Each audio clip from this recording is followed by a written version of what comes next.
The first time Rebecca Dugan saw the stranger walk through the doors of First Grace Church in Millhaven, Texas, she nearly dropped her hymnal clean off her lap, because no man had ever looked quite so uncomfortable to be alive in that moment.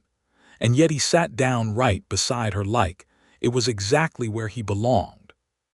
It was the spring of 1882, and the town of Millhaven sat in the wide open cradle of the Texas Hill Country, a place where the cedar and live oak grew stubborn and low against the wind, and where the sky stretched itself out so wide and blue that a person could almost believe God had rolled it out fresh that very morning just to prove a point.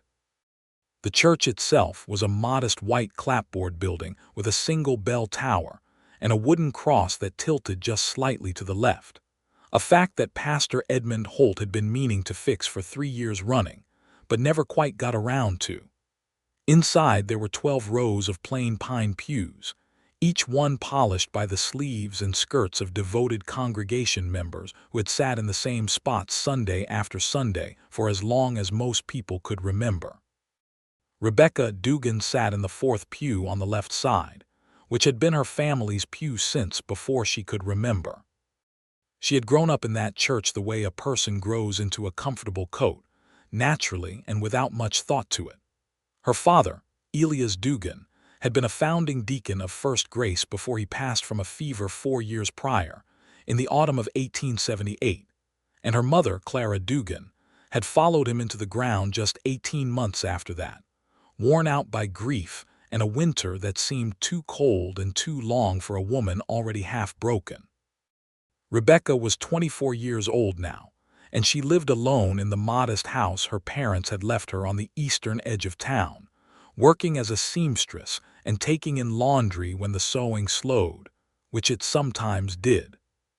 She had settled into her life the way a stream settles into a familiar channel after the spring rains, not unhappily, but with a certain quiet resignation that she sometimes mistook for peace. She had friends in Millhaven.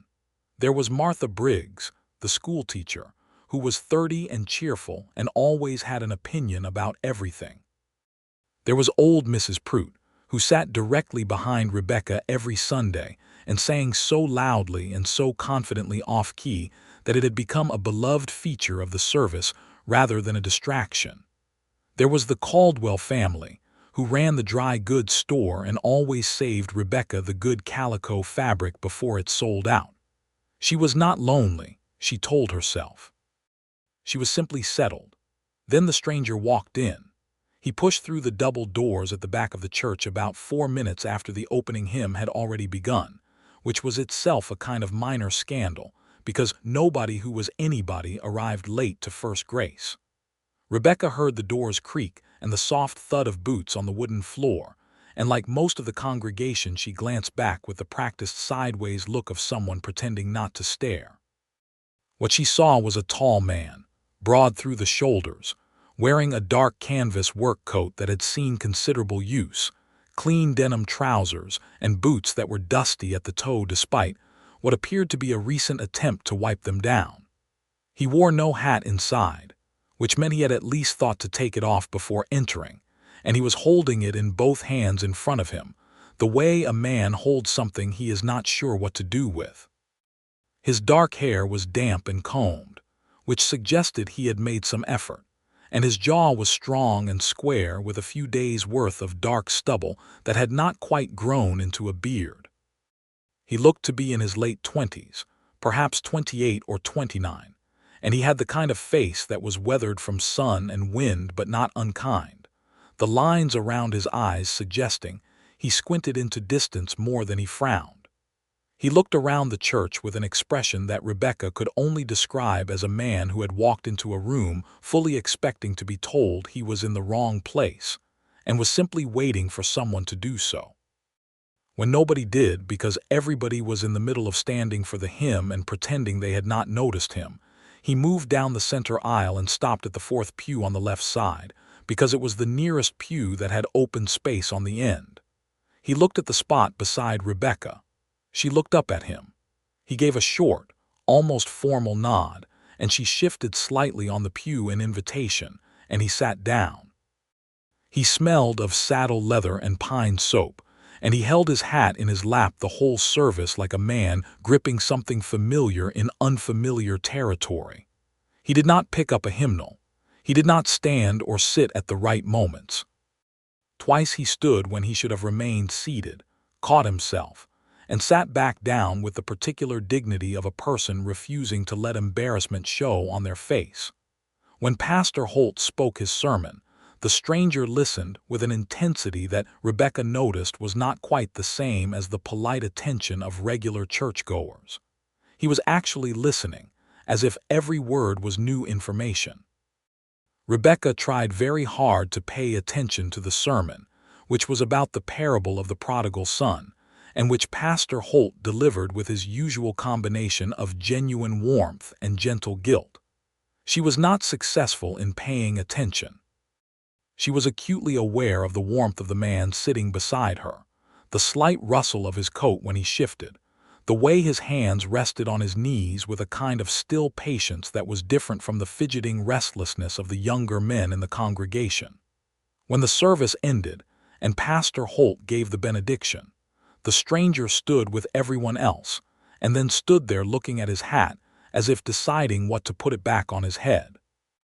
Rebecca gathered her things and turned to him because it was simply the Christian thing to do, as she told herself, and said, "I don't believe I've seen you in Millhaven before." He looked at her directly then, and his eyes were a dark gray-brown, the color of creek water under shade, and they were steady in a way that was neither cold nor intrusive but simply honest. "I arrived last week," he said. His voice was low and even, not rough but with a kind of deliberate care to it, as if he had learned long ago to choose his words before speaking them. "I'm working for Collins out on the West Pasture. Ira Townsend." He said his name the way a man states a fact that he is neither proud of nor ashamed of, simply presenting information. "Rebecca Dugan," she said, and they shook hands, which was slightly unusual but somehow felt natural between them. "Do you know anyone here in town?" "Not to speak of," he said, "just the Collins hands." She thought about that for a moment. "Well, you're welcome here. This is a good congregation." He nodded, and she saw something move behind his eyes, not quite disagreement but a kind of careful reservation, as if he had opinions about that which he was not going to voice in the third minute of an acquaintance. He put his hat on and moved toward the doors, and Rebecca watched him go and then turned to find Martha Briggs at her elbow with an expression of barely contained delight. "Well," Martha said, "who was that?" "A ranch hand," Rebecca said, "working for Collins. He sat right beside you." That was the open seat. Martha looked at her with the particular expression of a woman who was not convinced and had no intention of pretending otherwise. The following Sunday, Rebecca arrived at church at her usual time, 10 minutes before the service, and settled into her pew and opened her hymnal and tried to read the upcoming passages with the focus and sincerity she always brought to Sunday morning. She was telling herself she was not watching the door. She was watching the door. About 3 minutes before the service began, it opened, and Ira Townsend walked in. This time he was not late. This time he had brushed the dust off his coat more thoroughly, and he had shaved, which changed his face somewhat, making him look younger and, if she was honest with herself, quite handsome in a straightforward, uncomplicated way. He came down the aisle and stopped at the fourth pew, looked at her, and she moved to make room, and he sat down beside her. "Good morning," he said. "Good morning," she said. Pastor Holt preached on the subject of faith in dry seasons, which was both spiritually and practically relevant to a Texas congregation in 1882, and Rebecca managed to pay considerably more attention this week, partly because she had resolved to do so, and partly because she was slightly embarrassed by how distracted she had been the week before. Beside her, Ira listened with the same quality of focused attention she had noticed before, and this week he at least managed to sit and stand at the appropriate moments, which meant he had been paying attention to those things as well. After the service, As people gathered outside in the warm April morning to exchange the gentle social business that followed most Sunday services in small towns, Rebecca found herself walking out with Ira beside her, not quite by arrangement but not by accident either. "You came back," she said. He looked at her with a kind of quiet surprise, as if the observation was both obvious and somehow unexpected to hear aloud. "I did," he said. He paused and then added, with the honesty she was already beginning to understand was simply how he spoke, "I've not been much of a church-going man." "I gathered that," she said, and then was immediately afraid the remark sounded sharp, which it did not seem to because his mouth curved slightly, not quite a smile but something in that direction. "I figured it was time to see what all the fuss was about," he said, and she asked, and she was genuinely curious, not just being polite. He considered this seriously, tilting his hat brim against the morning sun. "I think the pastor knows what he's talking about," he said, "and the people seem decent." It was about as minimal an endorsement as a congregation could receive, but Rebecca found herself charmed by it anyway. Over the next weeks, a pattern established itself with the particular naturalness of things that are meant to be, which is to say that it seemed to happen without anyone deciding it. Every Sunday morning, Ira Townsend arrived at First Grace Church and sat in the fourth pew on the left side, next to Rebecca Dugan. He was never late again after that first Sunday. He gradually acquired a hymnal, which he shared with her rather than requesting his own, which meant they stood slightly closer together during the hymns than they might otherwise have. He did not sing exactly, but he moved his lips, which was an effort she appreciated. The congregation noticed. Of course the congregation noticed. In a town the size of Millhaven, which had perhaps 400 souls, a new face was notable, and a new face that appeared consistently beside Rebecca Dugan was the subject of considerable discussion. Rebecca heard about this through Martha, who reported it with relish. "Mrs. Prout says he's sweet on you," Martha informed her one afternoon in May when they were sitting on Rebecca's porch shelling peas. "Mrs. Prout says everything about everyone," Rebecca replied. "That doesn't mean she's wrong," Martha said. Rebecca shelled 3 peas with unnecessary precision. "He simply found that he likes attending services," she said. "People are allowed to find religion without it meaning something particular. He sits beside you every single Sunday. That's the open seat." Martha gave her the look again, the one that communicated entire paragraphs of disagreement in a single expression, and Rebecca did not dignify it with further response. But she thought about it. She was honest enough with herself, alone in her house in the evenings, to admit that she thought about it. She thought about the particular way Ira listened when she spoke, with a complete and unhurried attention that was rare in a person and rarer still in a man who had nothing to gain from it. She thought about the Sunday in late April when there had been a spring downpour, and she had arrived at church without an umbrella, and he had appeared beside her with one, as casually as if he had simply happened to have it, with no comment made about the fact that he had clearly walked some distance in the rain to reach her before she got wet. She thought about the Sunday he had arrived with a book under his arm, a worn copy of Tennyson's collected poems, which he had left on the pew between them like an offering, and when she had looked at it he had said, with that particular quiet offhandedness that she was learning was his manner of showing something mattered, "Collins has a decent library. Thought you might have already read this one." She had not, as it turned out, and she had read it through twice in the week that followed. She also thought about his story, which she was assembling piece by piece from what little he shared, because Ira Townsend was not a man who volunteered his history. What she had gathered was this: he had grown up in New Mexico territory, the son of a cattle drover who moved frequently and settled nowhere, and his mother had died when he was 11. He had worked cattle since he was old enough to be useful, moving from ranch to ranch across Texas, New Mexico, and into Kansas, following the work the way rangeland men did. He had no family that he spoke of. He had spent more of his life on horseback than in any house. He had never, prior to that first Sunday in April 1882, walked into a church in his life. Never.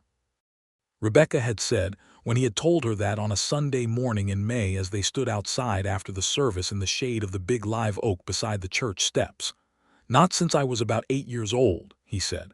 "My mother took me once or twice before she passed. After that my father wasn't the church-going type." "What was his type?" she asked. Ira was quiet for a moment in that way he had of giving a question its full due before answering. "The working type," he said finally. "He believed in what he could do with his hands, didn't have much use for what he couldn't see." "And you," she asked, "what do you believe in?" He looked at her steadily, and the morning light was warm on his face, and she could see that the question landed differently than she had perhaps meant it, or perhaps exactly as she had meant it. "I'm working that out," he said, and it was the most honest thing she had ever heard a person say about faith, and she respected him enormously for it. June arrived, and with it the particular brand of Texas heat that pressed down on the land like a heavy hand, and the wildflowers that had covered the hillsides in April and May began to dry and fade. The ranch work was full and demanding, and Rebecca saw Ira only on Sundays and occasionally in town when he came in for supplies, which happened perhaps once a week.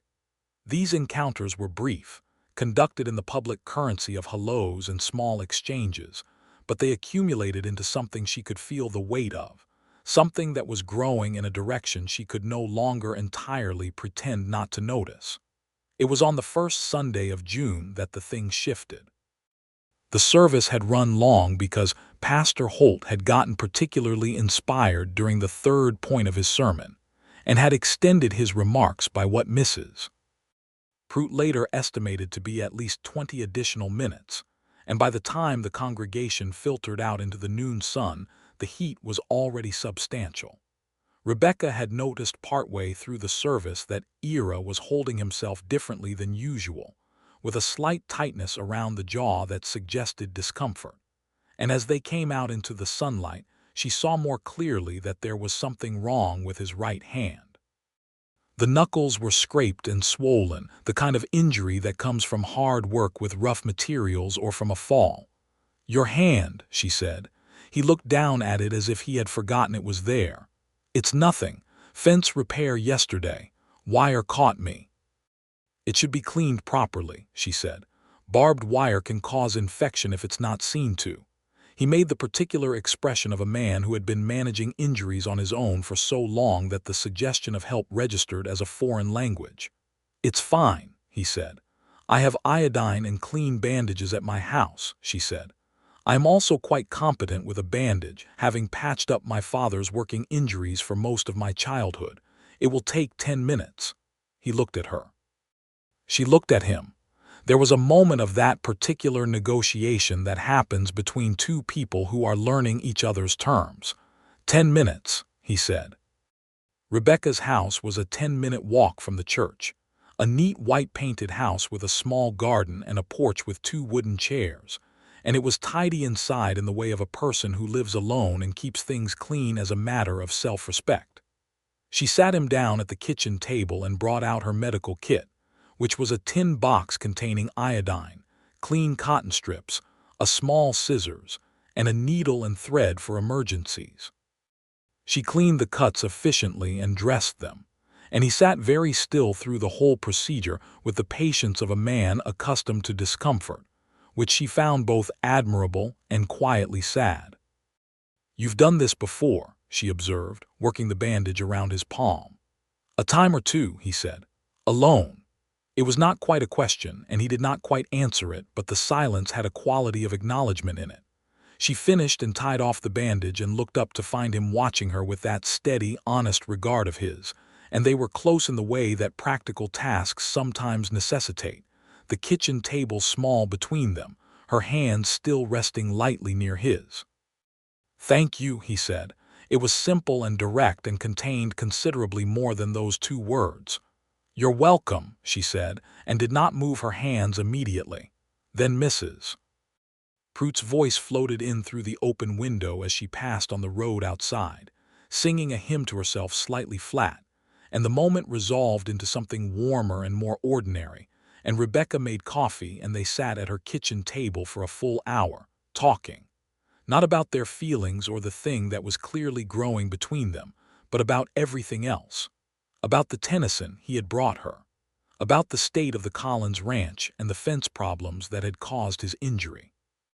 About the town of Millhaven, which she loved and he was beginning to appreciate. About the land itself, because Ira had strong feelings about land, the way men do who have spent their lives working it. When he left, he stood at her door and held his hat and said, "I'll see you next Sunday, Rebecca." And she said, "I'll be in my usual pew." And they looked at each other with the particular expression of two people who are both perfectly aware that the conversation they are technically having is only the surface of the conversation that is actually happening. The following week, a series of events occurred in Millhaven that complicated things in the specific way that small towns are capable of complicating things, which is to say, through the medium of other people's opinions, and a man named Harold Creech. Harold Creech was 36 years old, a widower who owned the feed store in Millhaven, and who had made it known to various interested parties, specifically to Mrs. Prout and her circle, that he considered Rebecca Dugan to be a suitable candidate for a second wife. He had never made this known directly to Rebecca herself, which was either a failure of nerve or a strategy of indirection, but the town knew about it in the way that towns know about things, through osmosis and low conversation. Harold was not a bad man. He was civic-minded and reliable, and he gave fair prices at the feed store, and he contributed generously to the church roof fund. He was simply not a man who interested Rebecca in any particular way, and she had been clear enough in her manner toward him that she had hoped the situation would dissolve without requiring a direct conversation. But Harold, emboldened perhaps by the sight of what appeared to be a developing attachment between Rebecca and a ranch hand of uncertain prospects, made his move. He came to her house on a Wednesday evening in the second week of June, in his good coat, with his hair combed, carrying a jar of honey from his bees. Rebecca opened the door and understood immediately what was happening. She was courteous and firm. She thanked him for the honey and told him plainly that she valued his friendship and respected his qualities, but that she did not think of him in the way he was suggesting. And she said this without cruelty and without apology, because the truth deserved neither. Harold took it with reasonable grace, though his face went through several complicated expressions, and he left, and Rebecca closed the door and stood in her hall for a moment feeling the particular complicated mixture of relief and guilt that comes from honest refusals. What she had not anticipated was that Harold, in his injured pride, would take it upon himself to share his opinions about Ira Townsend with the portion of the congregation that was inclined to listen. He did this not with outright malice, but with the particular kind of concerned civic-mindedness that is sometimes more dangerous than open hostility. He suggested, over the counter of his feed store, to anyone who came by that week, that perhaps it was notable that a man who had never attended church in his life had suddenly begun attending with such devotion specifically to sit beside a single woman, and that perhaps the motivations of ranch hands from out of territory were worth some consideration. Rebecca heard about this on Friday through Martha, who delivered the news with both sympathy and the slight brightness of a person who enjoys the drama even while deploring it. "He's telling people that Ira only comes to church because of you," Martha said. "He's probably right," Rebecca said, with a calm that surprised Martha. "That doesn't bother you. Why would it?" Rebecca said. "I imagine the fact that I've been attending since birth is what put me in that pew in the first place.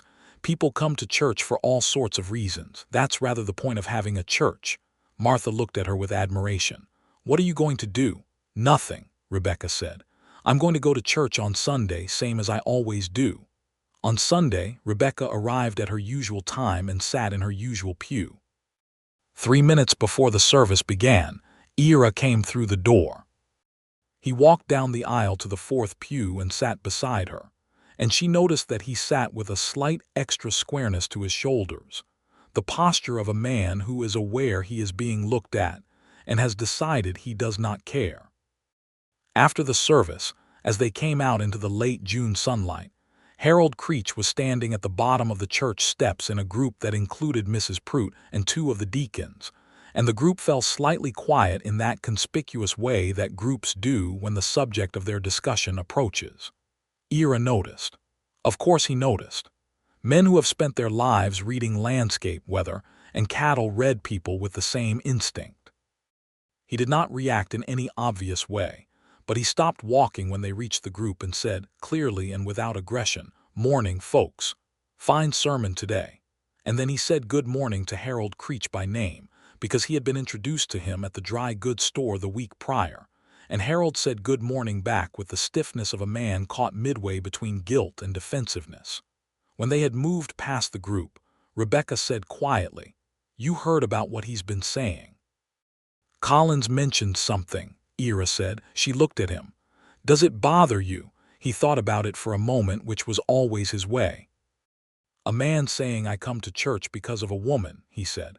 "I don't see that as much of an insult." Rebecca stopped walking. "Ira." He stopped too and looked at her, and they were standing in the shade of the live oak again, which was becoming something of their particular tree, the place where their real conversations happened. "I should have said something before now," he said, with the slightly careful tone of a man who has been thinking about the right words and is not entirely sure he has found them. "I'm not a man who's good at pretty speeches. I don't have much practice at it, but you should know that I don't just come to that church to sit in that pew." "I know," she said. "I come because I want to see you," he said, "every Sunday, and because I think about that an awful lot the rest of the week."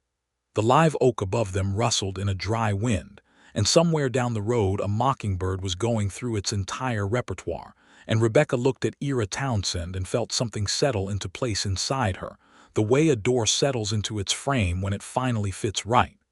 "I think about it too," she said. He looked at her the way he looked at things he was reading carefully. "Would you let me call on you properly then?" he said. "Not just Sundays." "Yes," she said, "I would." It was not the most extravagant declaration that had ever been made under a Texas oak tree, but it was honest and clear and completely meant, and Rebecca found it more than enough. What followed was a courtship that suited them both, which is to say it was practical and warm and full of genuine conversation, conducted in the language of shared activities and small revelations rather than florid sentiment. Ira came to Rebecca's house on Wednesday evenings and on Sundays after church. He was never without something in his hands when he arrived, not in a showy way, but in the manner of a man raised to understand that you do not show up empty-handed. Sometimes it was a small bunch of the wildflowers that still survived on the hillside. Once it was a good piece of cedar wood that he had found on the ranch and thought she might like for her kitchen windowsill, because she had mentioned once that she liked the smell of it. Once, memorably, it was a very small brown dog of indeterminate breed that had been found wandering near the Collins east fence, and that he had fed for 3 days before bringing it to her because, he said, a house benefited from a dog. The dog was named Elijah by Rebecca, after her father's favorite prophet, and it immediately took up residence under the kitchen table and became an opinionated participant in all of their Wednesday evening conversations. Their conversations ranged widely. Rebecca was well-read and curious, and she had strong opinions about many things, which she had learned to deploy with appropriate selectivity in the social commerce of a small town, but which she gave full expression to when she was comfortable with a person. She discovered that Ira, who had little formal education but had read broadly and lived variously, could meet her on almost every subject, not always with the same conclusions but always with genuine engagement. They disagreed, sometimes spiritedly, about politics and theology and the proper management of cattle and the relative merits of various poets, and these disagreements were among the best parts of their evenings together, because Ira never did the thing that lesser men did, which was to soften his own position simply because a woman held the opposite one. She also learned more of his history slowly, because he did not give it easily. His father had died 6 years ago, in 1876, of a liver complaint brought on by years of hard drinking that his father had never acknowledged as a problem, and that Ira had grown up navigating around. There had been a younger brother, James, who had died at 13 of diphtheria during one of the bad outbreaks that swept through New Mexico territory in the 1870s. There had been a woman, several years ago, a farmer's daughter near Abilene, and it had come to nothing because Ira had moved on, and she had married a man with a fixed address and a future that was legible from where she stood, and he had understood completely, even as it had left something closed in him for a long time. He told Rebecca these things on a warm July evening, sitting on her porch in the last of the daylight, Elijah asleep between their chairs, and when he finished he looked out at the road and was quiet. Rebecca did not offer consolations. She simply sat with it, which was what it needed, and after a while she said, "It sounds like you've done a great deal of living without much of anyone beside you." "I suppose I have," he said. "How does it feel?" she asked. "Having someone." He turned to look at her, and the last light of that July evening was soft and golden on his face, and she could see in him the man he was beneath the weather-hardened exterior, something earnest and careful and genuinely moved by the question. "Different than I expected," he said. "Better." She reached out and put her hand over his where it rested on the arm of his chair, and he turned his hand and held hers, and they sat like that until the stars came out over the Texas hill country, and the night bugs started their chorus, and neither of them felt any particular need to speak, because some things are perfectly clear without words. July deepened into August, and August in the Texas hill country was serious business, the heat coming down so hard that the cedar trees went dusty, and the stock tanks dropped, and the work of ranching became a matter of endurance as much as skill. Ira worked long hours in that heat, and there were weeks when Rebecca saw less of him than she liked, but he came faithfully every Sunday to sit beside her in the fourth pew, and he came on Wednesdays when the work allowed it. It was in August that she met his colleagues at the Collins Ranch properly, because there was a gathering at the main house that Nate Collins threw for his hands at the end of the summer, a tradition of his to acknowledge the hard work of the season. Ira brought Rebecca, which required some small negotiation with social convention, but Nate Collins was a straightforward man who cared more about good character than about formality, and he welcomed her warmly. There were 6 other hands at the Collins Ranch, men ranging in age from 19 to 50, and they were variously interesting. There was Tom Lively, who was 21 and from Georgia and homesick, in a way he was too proud to admit, but that showed in the way he perked up whenever anyone mentioned the ocean. There was Bill Ochoa, who was 40 and had grown up in San Antonio and spoke Spanish as readily as English, and was the best horseman on the ranch by general consensus. There was Old Pete, who nobody knew the last name of, and who had been at the Collins Ranch for 15 years, and had opinions about everything, and was almost always right. There was Denny Hart, who was the youngest at 19 and was still growing into his hands and feet, and who looked at Ira with the particular combination of admiration and irritation that younger brothers display toward older ones, which Rebecca found charming. Rebecca settled into the Collins gathering the way she settled into most social situations, with genuine interest in people and a talent for making them comfortable. And by the end of the evening she had heard Tom Lively's whole story and given him advice about a letter he wanted to write to his mother, had debated the relative merits of different horse breeds with Bill Ochoa for 45 minutes to mutual satisfaction, and had helped Old Pete win an argument with Nate Collins about the optimal placement of a new water trough. On the ride home in Nate Collins's borrowed wagon, in the blue dark of a Texas August night, Ira said, "You're remarkable, you know that." She laughed, genuinely surprised. "I was just being friendly." "That's what I mean," he said. "You walked into a room full of strange men, and within 2 hours every single one of them would stand up for you without question. That's not a small thing." She was quiet for a moment, holding that. "You've been watching out for me," she said. "I always will," he said with a simplicity that was more than a promise. She looked at his profile in the dark, the strong jaw, the set of his shoulders, the hands loose on the reins, and she understood in that moment with complete clarity that she was in love with him. Not falling. Already arrived. The falling had been happening for months, and she had been giving it more polite names, but this was the word, and it was the right one, and she was not afraid of it. She did not say it that night. She held it in herself like a warm coal and thought about the right moment. The right moment came on a Sunday in September. September brought a change in the air, a first breath of something cooler and less punishing, a suggestion of autumn in the mornings even as the afternoon stayed warm. The wildflowers were coming back in their fall varieties, the yellow of goldenrod and the purple of the late-blooming prairie sage. And the sky had that particular September clarity that made everything look as if it had been freshly outlined in ink. The service that morning was about love, specifically about the nature of it, drawn from 1 Corinthians, and Pastor Holt delivered it with a warmth and a specificity that suggested he was not unaware of the couple in the fourth pew on the left side.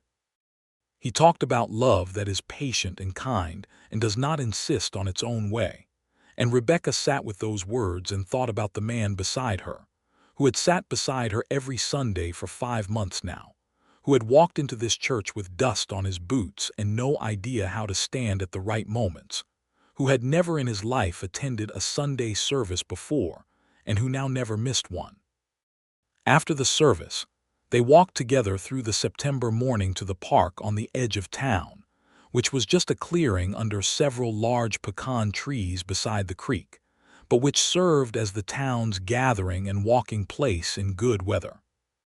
They walked along the creek path, and Elijah, who had begun attending Sunday walks as a matter of established habit, investigated the creek bank with great seriousness. Rebecca stopped walking and turned to face Ira, and he stopped, reading her expression with those steady gray-brown eyes. "I love you," she said.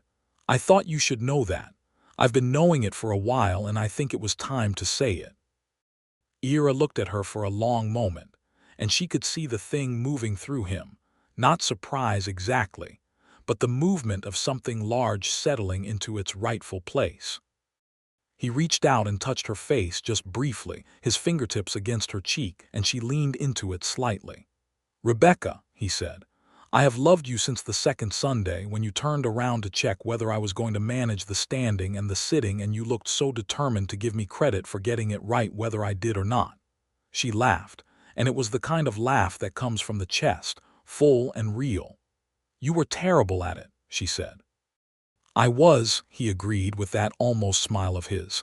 "You made me feel like it didn't matter." "It didn't matter," she said.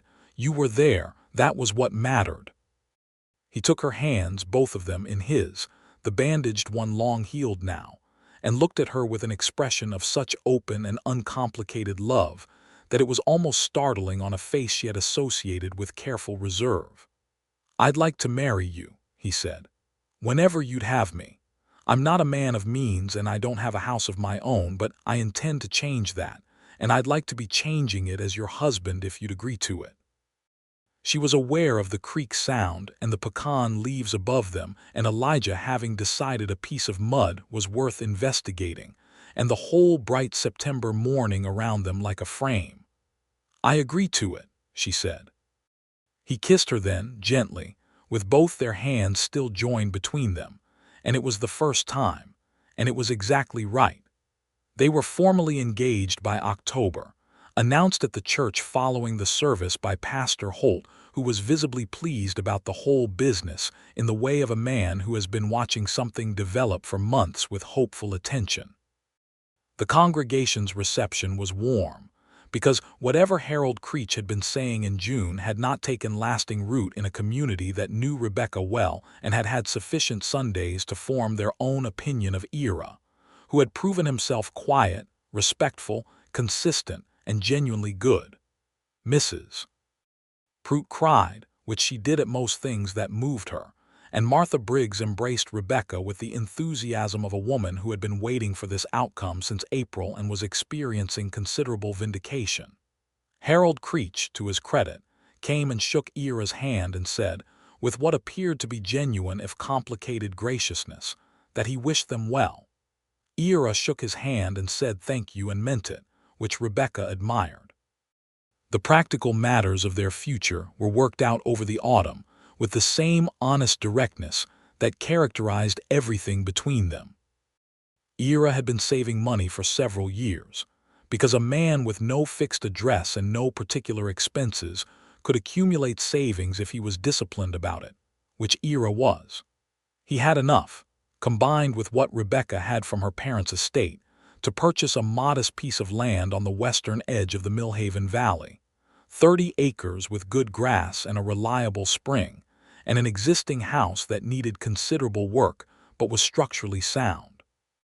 He began working the land on evenings and days off through October and November, with the help of Tom Lively and Bill Ochoa and Denny Hart, who offered their labor with the casual generosity of men who valued a colleague. Rebecca came out on Saturdays to assess progress and contribute her own very specific opinions about the placement of things, which Ira received with good humor and generally incorporated, because she was often right and he had enough sense to know it. The house began to take shape. New boards went up where the old ones had rotted. The chimney was repointed. The windows were replaced, all 4 of them, with glass that Rebecca selected at the hardware store with the seriousness of a person choosing something that would last decades. A new kitchen was built onto the back, because the original structure had a kitchen that was, as Rebecca put it with diplomatic restraint, suboptimal. There was a moment in November, a cold, clear Saturday afternoon, when Rebecca stood in what would be their parlor and looked out through the new east window at the 30 acres of theirs rolling away toward the distant cedar ridges, and felt the particular deep satisfaction of a future becoming real. Ira came in behind her and stood looking out the same window, and she leaned back against him and he put his arms around her and they stood like that, not speaking, watching the afternoon light move across the grass. "It's good land," he said. "It's good land," she agreed. They set a wedding date for December 15th, 1882, which was a Saturday, which gave the congregation the following Sunday to celebrate and gave Rebecca and Ira Christmas on the new place as their first Christmas together, which felt like the right kind of beginning.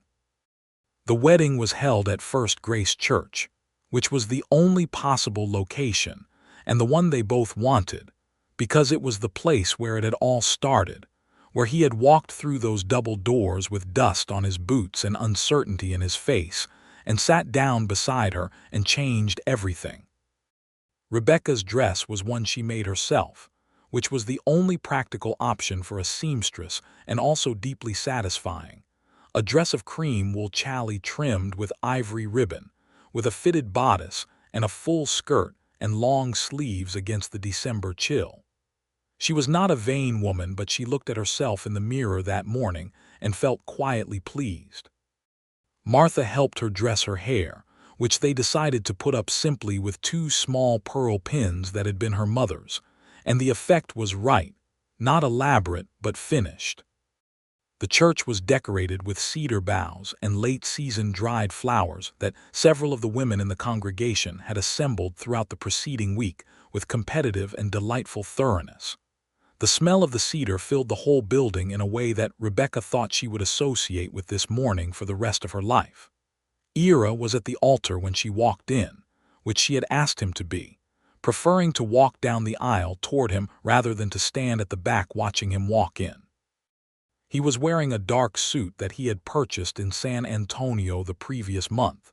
His first suit in what he had mentioned was possibly his entire adult life, and it suited him in a way that was both handsome and somehow touching, this evidence of effort and occasion.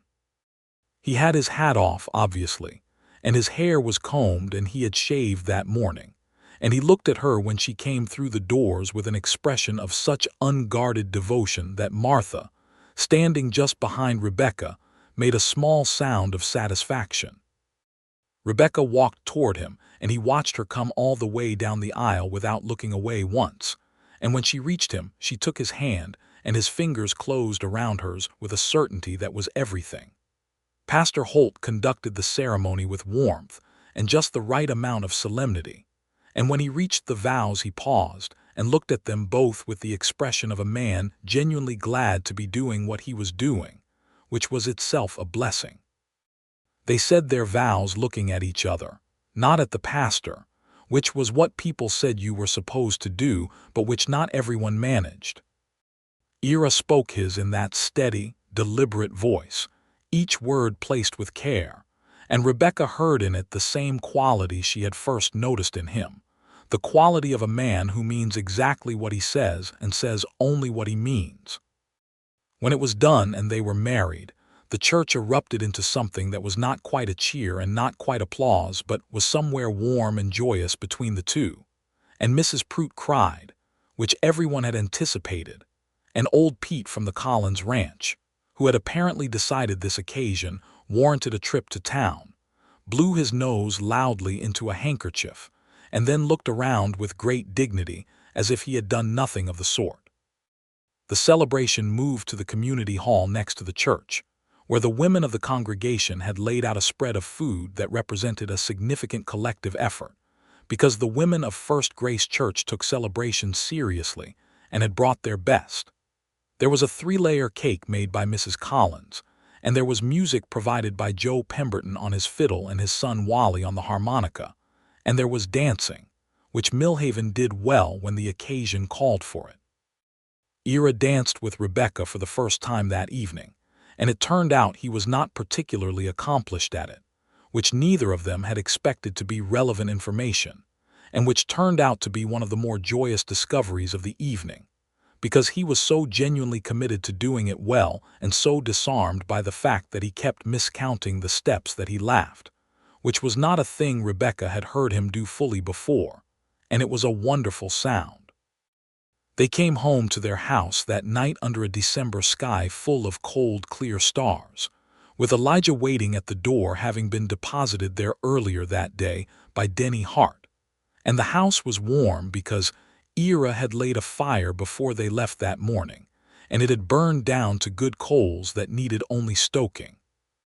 They lit the lamp and stood in their kitchen together, and Rebecca made coffee because coffee was what she made in important moments, and because the hour was too significant to simply go to bed, and they sat at the kitchen table and talked the way they always talked, about everything and nothing and the specific texture of the day and what was coming next.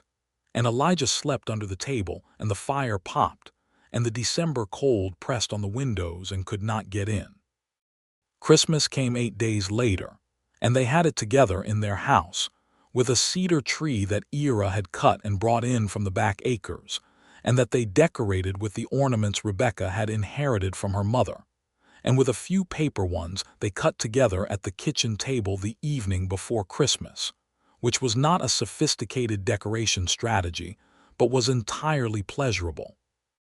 Martha came for Christmas dinner, and Bill Ochoa, and Tom Lively, who had a case of Christmas homesickness that he was trying to be stoic about, and whom Rebecca had decided needed feeding. They were a fine, irregular, happy table, and they ate and talked for 3 hours, and when their guests left in the late afternoon and the winter dark came down early, Rebecca and Ira sat by the fire with Elijah between them and the cedar tree glowing in the lamplight, and Rebecca thought about her father in his pew and her mother in the kitchen of the house she had grown up in, and she felt their absence and their presence with equal weight, the way you do when you are genuinely happy and you love people who are gone. Ira watched her face in the firelight with that careful attention of his and said, "You're thinking of your folks." "Yes," she said. "You think they'd have liked me." She considered this honestly. "My father would have taken a long time to make up his mind," she said, "but he valued honesty above everything, and you're the most honest person I know, so eventually, yes. My mother would have liked you in the first 5 minutes. She was a quicker reader of people than he was." He was quiet for a moment. "I'd have liked to have known them. I think they would have found each other, the 4 of you," she said, "sat around a table like this." He put his arm around her, and she leaned into him, and they watched the fire, and it was a good Christmas. The new year of 1883 came in with a cold front that was serious about its intentions. The kind of Texas cold that surprised people who thought Texas was always warm. And February brought 3 days of ice that covered the cedar branches in a way that was beautiful from inside the house and demanding from outside it. Because ice on pasture with livestock was a matter requiring constant attention. Ira worked hard through that winter, the work of establishing the ranch, because beyond the house there was the land itself to be seen to, fencing and clearing, and the first decisions about what animals they would run. Rebecca continued her sewing work through the winter, because the income was useful, and because she genuinely liked the work, and the kitchen table was often spread with fabric and pattern pieces in the mornings while Ira was out on the land. She was building a business of her own in addition to what they built together, which suited her sense of herself, and Ira supported this with the same matter-of-fact respect he brought to everything, helping her without comment to carry bolts of fabric, and never once suggesting that it was anything other than a perfectly reasonable thing for his wife to be doing. By spring, Rebecca knew she was expecting a child. She told Ira on an April morning, which meant it was almost exactly 1 year from the Sunday he had first walked through the doors of First Grace, and the symmetry of it felt right, like a good chapter ending and beginning.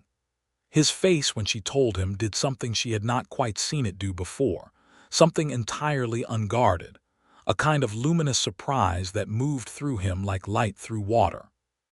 He was quiet for a moment in that way of his, but this was a different kind of quiet, not the quiet of gathering words, but the quiet of a man receiving something enormous and needing a moment to hold it. "A baby," he said. "In October, I think," she said. He stood up from the breakfast table and came around to her, and put his arms around her with a care and a completeness that she felt through every part of her, and he said against her hair, "Rebecca," just her name, and she understood everything in it. They told Pastor Holt after the service the following Sunday, the first Sunday of April 1883, 1 year nearly to the day from the beginning. Pastor Holt shook Ira's hand with both of his and said, with genuine delight, "I always felt there was something providential about the way this started." Ira gave him the almost smile. "I came in because I was lonely," he said, "and I sat where there was room." "And where did you end up?" Pastor Holt said. Ira looked at Rebecca. "Exactly where I was supposed to be," he said. Mrs. Prout, who was standing 2 feet away and definitely within earshot, made no attempt to pretend she had not heard this, and the look on her face was the look of a woman whose theory about everything had been entirely vindicated. The spring and summer of 1883 moved with the particular combination of growing things and hard work that characterized ranch life in the hill country. The 30 acres were coming into their own, the spring grass running good, the first small herd of cattle, 12 head that Ira had purchased in the spring, settling into the land. The house was fully finished now, inside and out, and it had become a home in the specific sense of a place with layers to it, the layer of the practical and the layer of the daily, and the layer of the intimate. The Tennyson on the shelf and the cedar wood on the windowsill and Elijah's firmly held territory under the kitchen table, and the quilt on the bed that Rebecca had made over the winter in deep greens and golds. Ira had built a small porch on the east side of the house that caught the morning light, which he had built without telling her and revealed one Saturday in May to considerable effect, because she had mentioned once, in passing, months ago, that she had always liked to drink her morning coffee with east light on her face, and he had remembered. There were challenges. There were always challenges in that life, in that land, in that era. A late spring storm in May took down a section of fence and scattered part of the herd, and it took 2 full days of riding to gather them back, during which Ira came in each evening muddy and exhausted, and Rebecca had food and dry clothes and no complaints, and they worked as a team through it without any drama. A dispute with a neighbor, a man named Garrett Folsom who owned the land to their north, over a boundary line was settled after 3 tense weeks, through the mediation of a land surveyor from San Antonio, who confirmed that Ira's reading of the original survey was correct and Folsom's was not. And Folsom accepted this with bad grace, but without further escalation. Rebecca handled the boundary dispute incident with a patience that impressed Ira. "You're not worried about him?" he asked her one evening when the business was not yet resolved. "I'm watching," she said, "but I don't think he's actually a dangerous man. I think he's a frustrated man who doesn't like being wrong. Those aren't the same thing." She was right. She frequently was. Sunday services continued to be the anchor of their week. Ira had grown into the congregation with the same steady thoroughness with which he did most things, becoming not a vocal or prominent member, but a reliably present and genuinely engaged one. He had conversations with Pastor Holt that went beyond the brief exchanges after services, conversations about faith and doubt, and the relationship between the two that the pastor found refreshing, because Ira asked questions that people who had grown up inside a faith often did not think to ask, the foundational questions, the ones that required the most honest answers. "He asks better questions than most of my seminary classmates," Pastor Holt told Rebecca once, with admiring exasperation. "He grew up reading the sky to know what the weather was going to do," she said. "He approaches everything the same way." In September, as Rebecca's pregnancy entered its final weeks, the community of Millhaven demonstrated what small-town communities at their best are capable of. Martha came twice a week. Mrs. Collins sent food with regularity.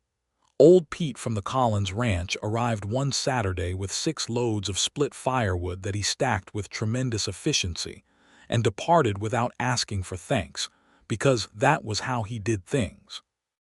Bill Ochoa came and helped Ira finish the small room they were building off the east side of the house, the room that would be the nursery, and he did it well and without being asked twice. Rebecca went about her days with the matter-of-fact practicality of a woman who had grown up in a working household, and who had no intention of treating her pregnancy as a condition rather than a state of being, though she appreciated the help and the concern without ever requiring it to be excessive. On the night of October 12, 1883, in their bedroom with the east window and the quilt in greens and gold, a son was born. He arrived in the early hours of the morning, attended by Mrs. Caldwell, who served as Millhaven's midwife, and Rebecca worked through the long hours of labor with the determination and occasional explicit expressions of opinion that Ira, stationed as requested in the kitchen, could hear through the wall, and that he responded to by making coffee that he could not drink and walking back and forth in a pattern that Elijah eventually gave up trying to track. When Mrs. Caldwell came to the kitchen door at 3 in the morning and said, "You can come in now," her voice warm with the particular satisfaction of her calling, Ira's hands were not entirely steady as he opened the door.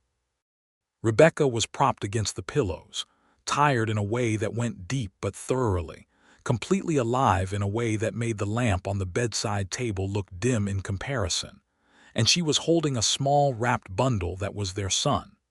She looked up at Ira when he came in, and her face was the face of a woman who has just done the hardest and most significant thing she has ever done and knows it.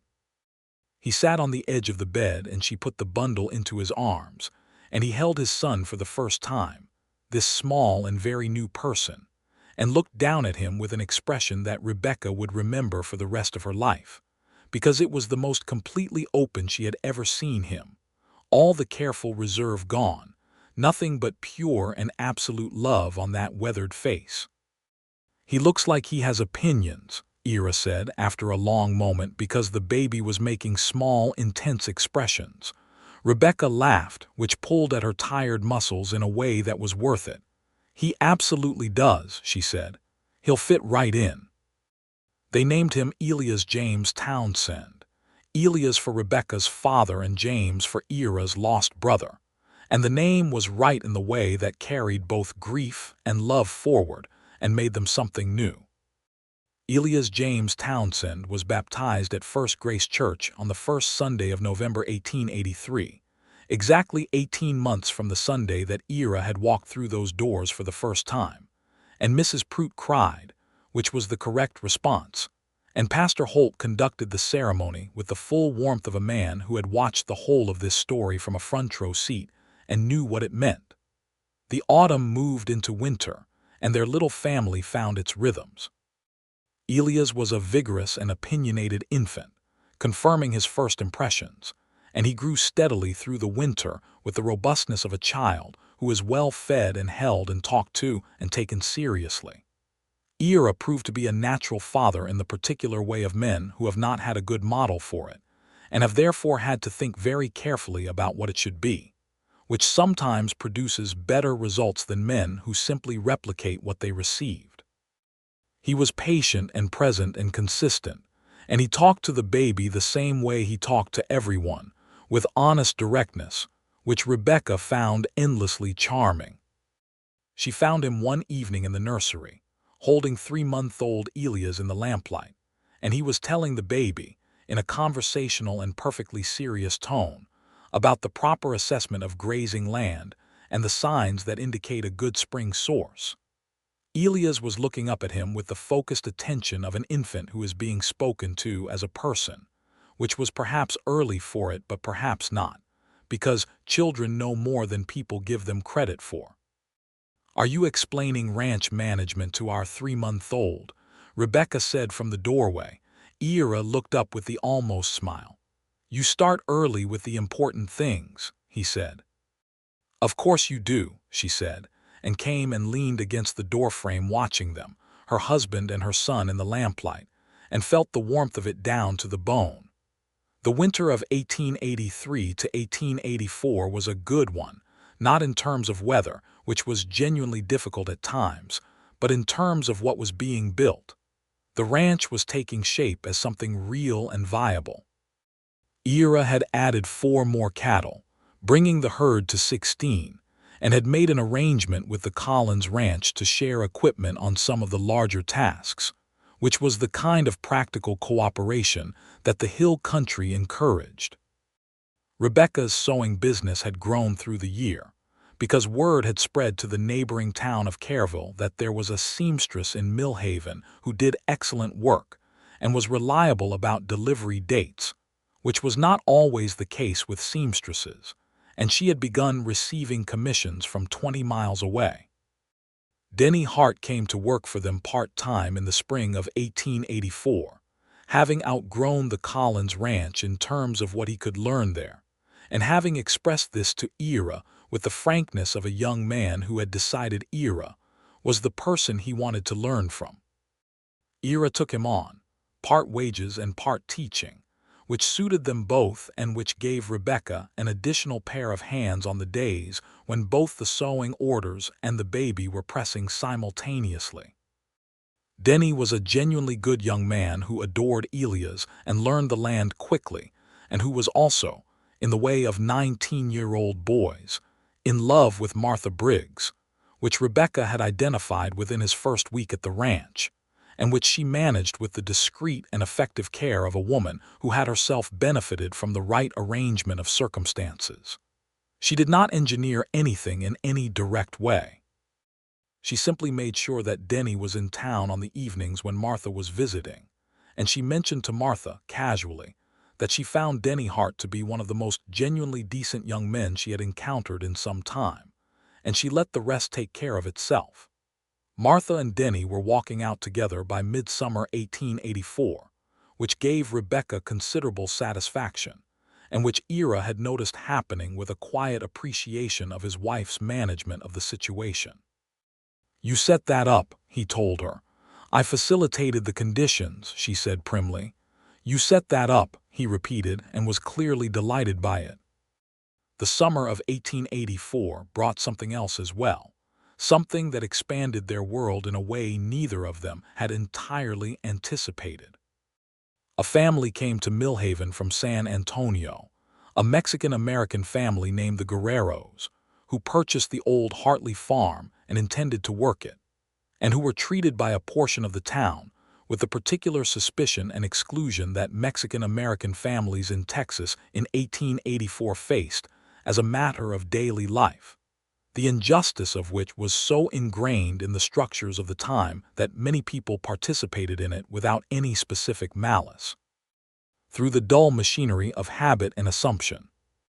Rafael and Lucia Guerrero were in their early 30s, with 2 children and a third expected, and they arrived at First Grace Church on their second Sunday in Millhaven, to a reception that was polite in the way that contains its own form of coldness, the smiles that are accompanied by a slight turning away, the conversations that do not quite include.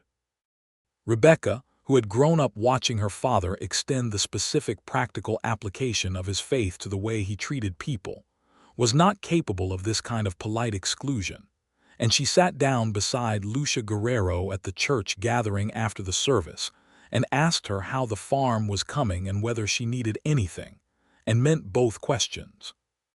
Ira, who had worked alongside Mexican-American ranch hands his entire career, including Bill Ochoa, who was one of the finest men he knew, found the particular coolness of part of the Millhaven community toward the Guerreros both familiar and infuriating, and he made his position clear in the uncomplicated way he made most things clear, which was by treating Rafael Guerrero with the same direct respect and interest he extended to everyone he considered worth knowing, which the community read correctly as a statement.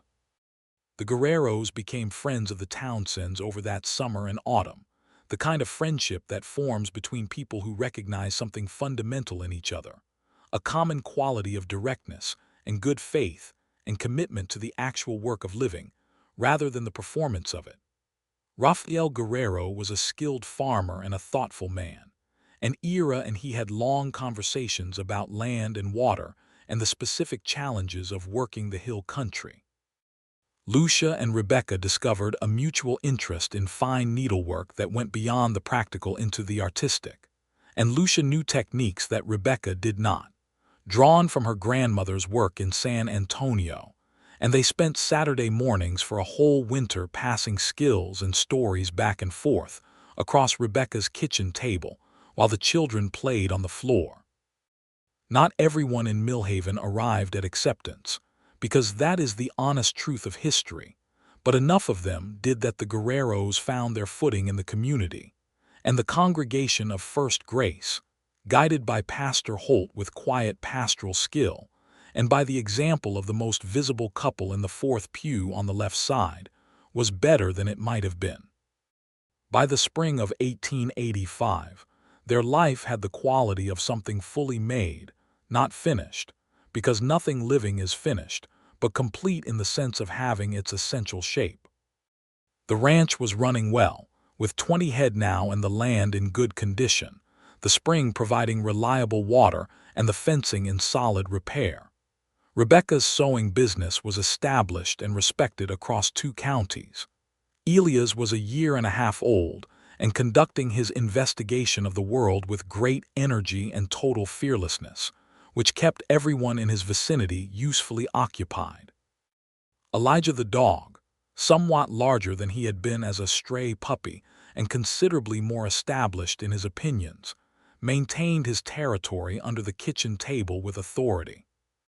Ira had become, in the language of Millhaven, a solid man, which was the highest compliment the community offered, meaning a man whose word was good and whose presence was reliable, and who could be counted on in the ways that counted.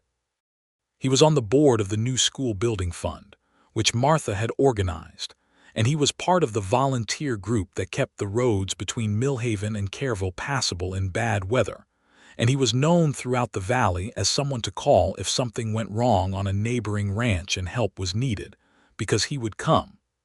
He still sat in the fourth pew on the left side every Sunday, beside Rebecca. He had spoken to Pastor Holt privately, in the early spring of 1885, about baptism, because after 3 years of attending, asking questions, reading, and arguing, which he told the pastor he hoped the pastor understood was his form of prayer, he had come to a place of decision.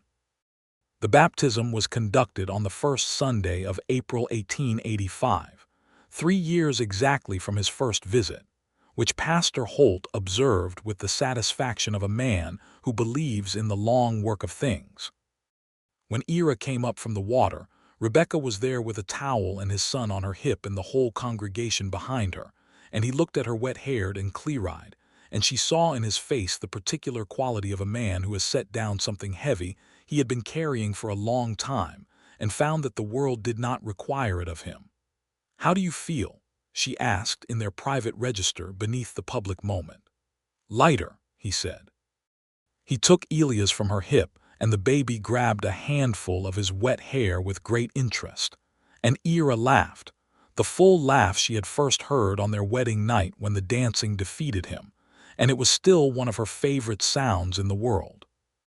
The summer of 1885 arrived full and golden, and on a warm Saturday in June, Denny Hart and Martha Briggs were married in First Grace Church, and Ira and Rebecca sat in the fourth pew on the left side as guests, with Elias between them in his good clothes that he immediately set about compromising, and watched the young couple they had a hand in bringing together exchange their vows with the earnestness of people at the beginning of something they have chosen with full hearts. At the celebration afterward, Rebecca danced with Ira, who had been practicing. He admitted under direct questioning, with old Pete supervising, which was an image she found so extraordinarily charming that she had to stop dancing briefly to recover herself. He was better, not a natural dancer, but genuinely better, and he had learned to count under his breath, which she could hear faintly as they moved, and which she found the most endearing thing she had perhaps ever heard. "You practiced for months," she said, following his lead with less effort than previously required. "A man doesn't want to embarrass himself twice at the same thing," he said, with great dignity. "You didn't embarrass yourself," she said. "You were wonderful." He gave her the look that said he knew she was being generous and appreciated it. "I stepped on your dress." "Once," she said, very lightly. They danced the whole evening, and Rebecca did not keep careful count of the dances because she was too busy being happy to be precise about it. By the autumn of 1885, Rebecca was expecting again, which she told Ira on a Sunday evening after church, sitting on the east porch in the September light, Elias asleep inside and Elijah at their feet. Ira received this news with the same luminous quality he had the first time, perhaps a degree less surprised and a degree more certain, because he knew now what it meant, what came after, what was being added to their life. "When," he said. "March, I think," she said. He was quiet for a moment in that particular way of his. "March is good," he said. "The worst of winter is over and the work isn't full yet."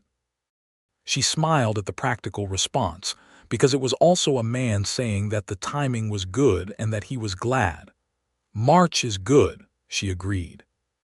Tom Lively came to visit them in October, on his way through from a job in San Antonio to a new position on a ranch in the northern part of the state, and they had 2 evenings of excellent dinner conversation, and Tom's full account of the intervening years of his life, which had included considerable adventure and one abandoned attempt to go back to Georgia that had ended in San Antonio when he realized, he said, that Texas had gotten inside him and Georgia was a place he remembered rather than a place he lived. He was 24 now, and he had grown into himself considerably, and he sat at their table and ate Rebecca's cooking and talked with Ira about the land and played on the floor with Elias, who regarded him with the impartial fascination of a toddler, and left with a promise to write that he actually kept. The winter of 1885 was spent in the familiar warmth of their established life, with the particular addition of a second pregnancy that Rebecca managed with the same competent practicality of the first, while also, she admitted to herself, and occasionally to Ira, being slightly more tired this time, which was the accumulated effect of a toddler and a ranch, and a sewing business all requiring simultaneous attention. Ira's response to her tiredness was to increase, without comment, the things he quietly took on. The morning fire always started before she woke, the water already heated, the heavier household tasks appearing done without discussion. He was not demonstrative about it and did not want acknowledgement, which made it more not less. She acknowledged it anyway one February morning, catching his hand as he set a fresh pot of coffee on the table. "I notice," she said. "Everything you do, I notice." He looked at her with those creekwater eyes. "I know you do," he said. "That's why I do it." On March 8, 1886, their second child was born, a daughter this time, who arrived with considerably more speed than Elia's had managed and considerably more vocal announcement of her own presence, which Mrs. Caldwell said was always a good sign. They named her Clara Ruth Townsend, Clara for Rebecca's mother and Ruth because Ira had been reading the book of Ruth that winter and found it, he said, the clearest account he had read of what it meant to go somewhere because the right person was there, and Rebecca understood why he had chosen it and loved him for it. Clara Ruth was dark-haired and very much herself from the first day, with an intensity of focus that reminded Rebecca of her father and an expressive face that was entirely her own. Elias, at 2.5, regarded his sister with a gravity appropriate to the significance of the development, and then, within 3 days, became her most devoted champion, appointing himself her protector with an efficiency of purpose that made everyone who witnessed it laugh with affection. The spring of 1886 moved into summer, and their days had the full, warm quality of a life that is genuinely being lived. The ranch and the children and the sewing and the Sunday services, and the evenings on the east porch in the long summer light, and Ira reading aloud, which he had taken to doing on summer evenings, working through whatever was in the Collins library, which was better stocked than most people knew, and which he approached with the same thorough curiosity he brought to everything. He read to Rebecca and to Elias, who sat with determined focus even at 3 years old and absorbed a surprising percentage of what was offered, and later to Clara too, propped on the bench between them in the lamplight, too young to follow the words but not too young to be held in the warmth of her father's voice and the circle of her family. It was on an evening in September 1886 that Ira came in from the pasture in the late afternoon and found Rebecca at the kitchen table with a letter that she had read and sat down with the careful stillness of a person processing something significant. He came and sat across from her and waited, because waiting was something he was good at. "It's from my father's brother," she said. Her father's brother was a man named George Dugan who lived in Kansas City and with whom the family had maintained intermittent correspondence. He writes that he is in poor health and has no children of his own and that he wishes to settle some matters of property while he is still able to do so. He wants to leave me the house in Kansas City. Ira looked at her steadily. "What do you want to do?" "I think we should go and see him," she said. "He is my father's only brother. Whatever I think of Kansas City, he is family." "Then we'll go," Ira said, with the simplicity of a man for whom family is not a complex calculation. They arranged the trip for October, leaving the ranch in the capable hands of Denny Hart, who was now working for them full-time, and whose commitment to the place was by that point as genuine as if it had always been his own. They took the children and went by rail from Kerrville to San Antonio, and then north through Texas and into Kansas, and it was the furthest Rebecca had been from Millhaven in her adult life, and the furthest Ira had been from Texas since he had stopped his ranging years and settled.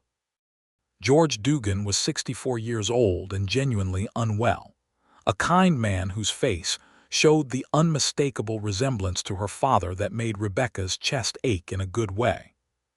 He met Ira with the wariness of a man who has been thinking about the husband his niece has chosen, and Ira met it with the patience of a man who understands that this is reasonable. And by the second day, they were talking about cattle with the ease of two people who have found the subject in which they can trust each other, which was a relief to Rebecca, who had been watching the process with affectionate exasperation. Elias charmed George Dugan completely and without effort, because children who are accustomed to being spoken to seriously have a particular magnetism for older people who have been talked around for too long, and 4-year-old Ira Townsend had opinions about the Kansas City pigeons that he wanted George's full consideration on. Clara, 8 months old and in the beginning stages of pulling herself upright on anything that would support her weight, conducted her own investigation of George's house with an efficiency that had everyone following her trajectory with alertness. They stayed a week. When they left, George pressed Rebecca's hands and looked at her with an expression that held both her father and his own mortality in it. "Your father would be proud," he said, "of all of it."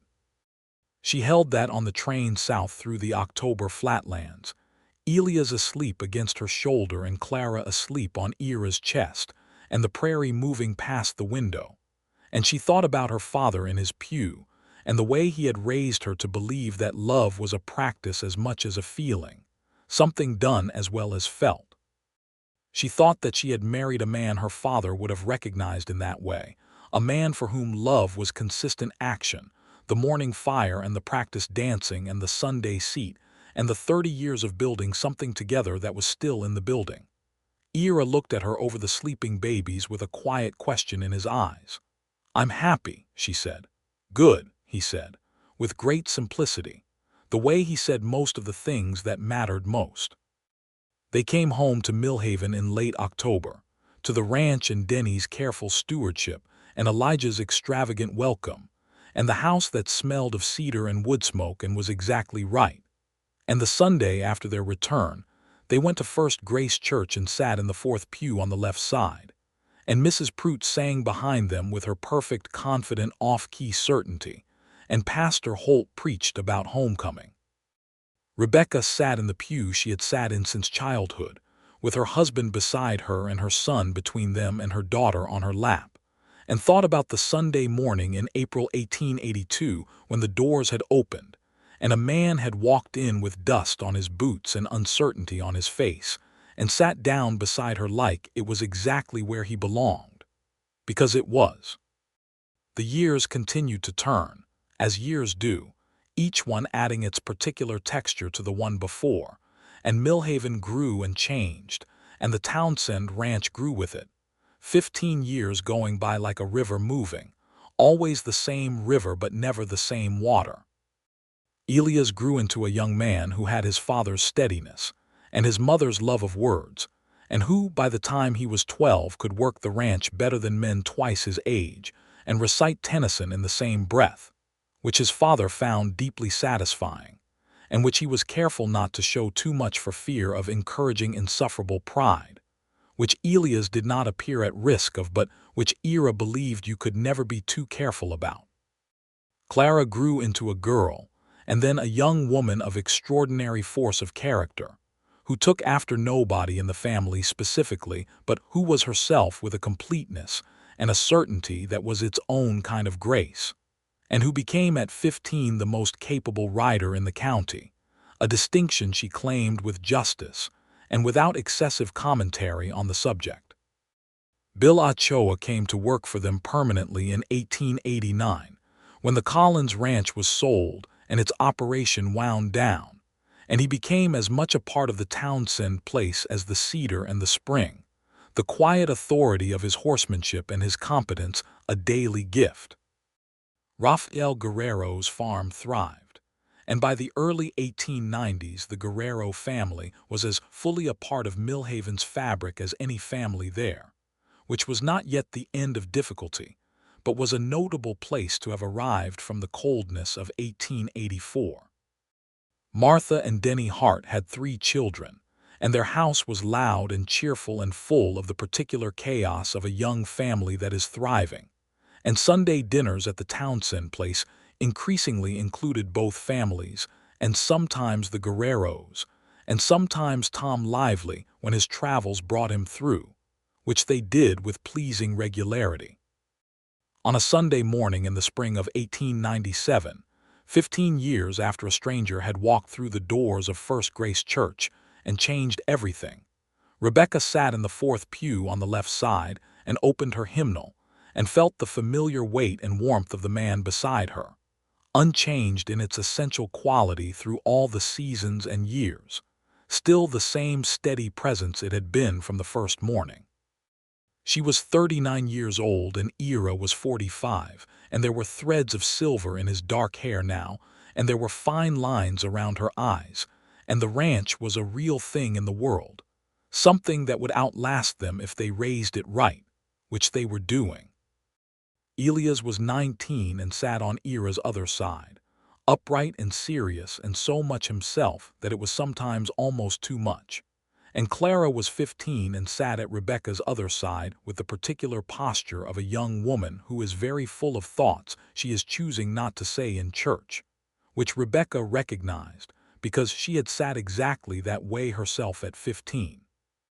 Pastor Holt had retired the previous year, replaced by a younger man named Pastor William Carr, who was good and earnest and learning the congregation with genuine care, and who had been told by virtually every long-term member of First Grace that the Townsend family was the fourth pew on the left, and it was best not to raise any questions about that. Ira had told the new pastor his story, which he did because the pastor had asked directly, and because Ira was constitutionally unable to be evasive about anything he considered important. He had told it simply, the way he always told things, without embellishment and without false modesty, and the young pastor had listened with the full attention that was his particular gift. "So you walked into a church for the first time as an adult," the pastor said, "and sat down beside a woman you'd never met and kept coming back." "Yes," Ira said. "And you married her." "Yes." "What would you say," the pastor asked, "kept you coming back that first month before you knew each other well?" Ira considered this with his usual thoroughness. "Honesty," he said finally. "I looked around that church that first Sunday and I thought, whatever else I don't know about this, these people are trying to be honest about the most important things. And I was a man who had been needing to be honest about some important things for a long time." He paused. "And the woman beside me wasn't going to pretend I was doing better than I was, which I found I needed." The pastor smiled. "Do you think she'd say the same thing about you, that you were honest with her?" "I tried to be," Ira said. "It's the only thing I've ever been consistently good at." After the service on that spring Sunday in 1897, the Townsend family came out into the light that fell on the steps of First Grace, the same steps where a nervous man had stood with his hat in both hands 15 years ago, not knowing what to do next. They came out into it together, all four of them, in the gentle Texas spring, and Rebecca took Ira's arm and they walked down to the live oak, their tree, the one that had heard their first real conversation and all the conversations after that. Elias and Clara were ahead, talking with the animated energy of young people who have things to settle between them, and Elijah was long gone, having lived a good long dog's life and been buried under the pecan tree in the east pasture with appropriate ceremony some years back. And there was a newer dog, unnamed as yet because they had not agreed, sleeping in the wagon they had driven to church. At the live oak, Rebecca stopped and looked up through the new spring leaves at the sky, which was that Texas blue that never got old, and felt her husband's hand in hers and her children's voices nearby, and the whole sweep of what had been built and given and received over 15 years. And it was such a complete and full thing, so much more than the sum of any particular piece of it, that she simply stood in it for a moment and let it be. Ira was watching her, as he always watched her, with that steady and unhurried attention that had never diminished in any Sunday or any season. "What are you thinking?" he asked. She turned to look at him, this man who had walked in out of the dust of the Texas spring and sat beside her and kept coming back, every Sunday, and then every day, and then for all the days after, and she thought about every version of this face she had seen in 15 years. The careful face and the laughing face and the face in the lamplight over the children and the face in the field in the early morning against the rising sun. And this one now, marked by time and weather and utterly completely known to her. "I'm thinking," she said, "about the second Sunday." He looked at her with that almost smile which had deepened into something full and real over the years, no longer almost anything. "When you checked whether I could sit and stand," he said. "When you came back," she said. "I didn't know yet that you would always come back, but I was hoping." He tightened his hand around hers. "I didn't know much about where I was going when I walked through those doors," he said, "but I knew when I sat down beside you that it was the right place. I've known that every Sunday since." She leaned against him and he put his arm around her, under the live oak in the spring light. And it was exactly right, as it had always been, as it was going to be for all the Sundays still to come. Elias called back to them from down the road, some question about the wagon and the drive home, and Clara's voice floated back with her characteristic certainty about the answer, which was probably correct and probably not entirely tactful. And Ira smiled fully and called back an answer of his own. And Rebecca took his hand, and they walked toward their children and their wagon and their home under the wide Texas sky, the same sky that had been over them from the beginning, and which went on and on and on.